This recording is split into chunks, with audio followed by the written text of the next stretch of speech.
Okay, I assume you have a pencil and paper at hand because I want you to make a couple of quick notes as we go through the 7 building blocks, the 7 components of a killer acceptance speech.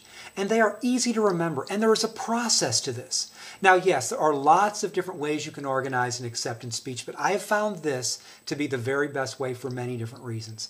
And here's where you start. The first thing you do is you start with a sincere and gracious thank you. It's that easy. The introducer has introduced you, the audience is applauding, you step up onto the podium, behind the microphone, you look out over the audience, and with all sincerity, you say, thank you. It's that simple. And it sets the tone for everything. Right then, you have won over everybody in that room. Right then, everybody in that room wants you to succeed with your talk. Now, you can certainly do it in a funny way. You can do it in a more serious way. The point is you want to convey your appreciation to this group of people that made this possible for you to be standing up there with this award. How easy is that? And you can see it only takes a second or two. The second thing you want to do is you want to recognize the people in your life that made this award possible for you. As I mentioned in a previous video, nobody gets these awards by things they do themselves. There is something that other people have done to help them get there. It could be something they did in the assistance of building their character that caused them to be a hero and jump into the ice water to save somebody. It could be all of the people that did all of the things that allowed your organization to be the quality supplier of the year. This is the time to recognize your people, the people that helped you get there. Now, there are some rules to this. If there are lots and lots and lots of people, too many to name, it's almost better, no, it is better not to name anyone. Because I assure you, if there's 100 people that helped you get there and you name 99 of them, the one person you forgot, they're never going to forget you. And they're going to always remember that you didn't publicly give them the recognition they deserved.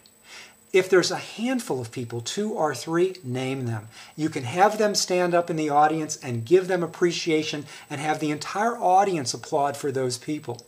So this is a call I'm going to ask you to make. If there's a lot of people, it's best not to name anybody. If there's a handful of people, name them. Here's the other thing. When it comes to naming people, this is a piece of paper that you're going to take up onto the podium with you. You're going to have it in your hand the whole time. You may not need it, but you're going to have it in your hand, and here's why. You're going to make absolutely sure that if you choose to name people, you are going to name every single person on that piece of paper. It could be 3, 4, 5, 6, I don't know. But if you're going to name people, you're going to write them down so you absolutely do not forget. And I assure you, if you just put their name down, as you're looking at their name, you can then read their name and look at the audience and tell them what role they play. All right, number 3 is you want to tell the audience what this award means to you and to your organization. You can do it in a big way or a small way, in a humorous way or a serious way.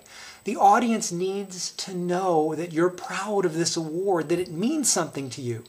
That they want to know that what they did is of value to you. They don't want to think it's a waste of your time and a waste of theirs. You just don't want to do that. Step number 4 is you want to talk about your history and future with this organization.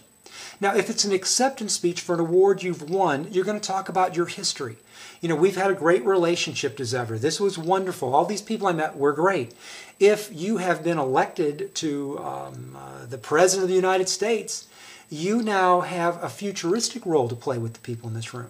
So now you're going to talk about the future. You're going to inspire them. You're going to talk about the things that you can do together in the future in lieu of the things that have been done in the past. That's step 4. Now, this is where step 5 is where it gets fun. This is where you tell a funny or inspiring story.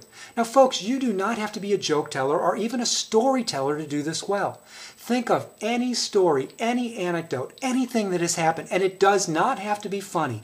Please do not feel like you have to be funny to give an effective thank you speech or an acceptance speech. You just need to be sincere. If you have a funny story that you can share with the audience that has something to do with someone in the audience, do it. You're not going to share a story about you and one of your buddies or you and something else. You want this story to have to do with you and someone in this audience who was responsible for giving you the award. Not the one that helped you get the award.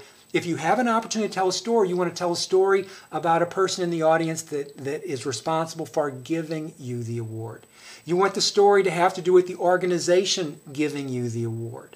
Okay, that is much more powerful to the people in that audience than it is them listening to a story about you and somebody in your own organization. Does that make sense?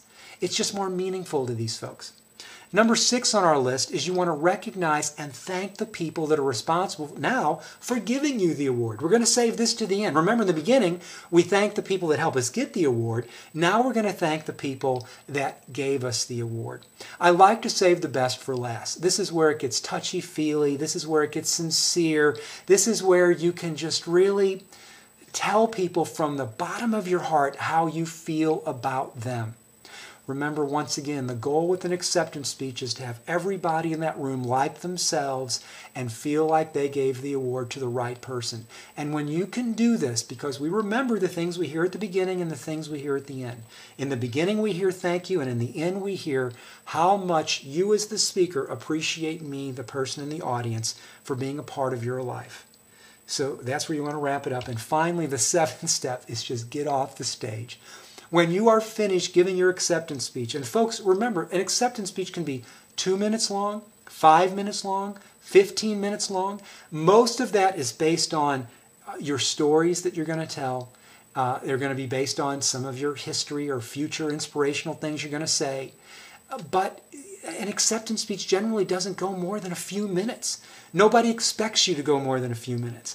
And when you are finished, you're finished. Step off the stage and sit down. Now, if they want to call you back for another reason and maybe hand you some other award or something, fine. But make sure when you're finished, you walk off the stage so people in the audience don't start asking questions and it turns into something that an effective thank you speech doesn't need to turn into. All right, now those are the 7 steps, and they are quite simple.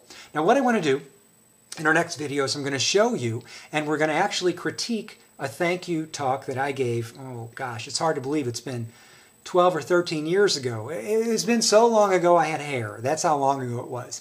And I'm going to evaluate it. I want you to see how it went. The good, the bad, the ugly. We're going to critique the things that I'm suggesting here. And things I would have done differently, I'm going to share those with you too. But as I'm walking you through my talk, I want you to be thinking and writing down the things that you can say as a substitute to what I said. So we're going to look at this, then we're going to come back to each of these components and we're going to look at them one at a time, and you're going to be writing your talk right along with me as we're talking through this process. All right, next video, I'll see you on our critique. It's going to be fun, and I think you're going to learn a lot with it. See you then.